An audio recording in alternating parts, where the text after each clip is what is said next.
Shritur nëna për një botë të re, lule more trima qërat për atë dhe. 5 maj nuk është vetëm një ditë e shënuar historike, por është dita kur Shqipëria përkulet para sakrificës më të madhe, jetës së dhënë për liri. Ata nuk kërkuan asnjë gjë për vete, nuk kërkuan as edhe një privilegj, nuk morën asnjë privilegj, por lanë një amanet. Një amanet që nuk matet me fjalë, por matet me përgjegjësi.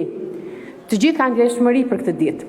Tek unë dhe tek shumë si unë, ajo vjen si një ndjesi e trashëguar në familje, me kujtes, me respekt, për ullësi që për cilet brez pas brezi. Duke nderuar dëshmorët, ne japim kuptim asaj që bëjmë sot. Gjaku i deru në altarin e lirisë nga ata bi e bija të këtij vendi i bëri ata dëshmorë, ndërsa përgjegjësia është ajo që na bën ne të ecim përpara për Shqipërinë zonë. Nëse ata 28.000 yje luftuan për një Shqipëri të lirë, ne sot duhet të luftojmë për një Shqipëri krenare. Me respekt, nderim, për ulje, për çdo dëshmor të AD-ut, në çdo kohë, si dhe mirënjohje të thellë për çdo familje dhe për çdo pasardhë së familjes së dëshmorëve, që mbajnë gjallë kujtesën dhe sakrificën e tyre.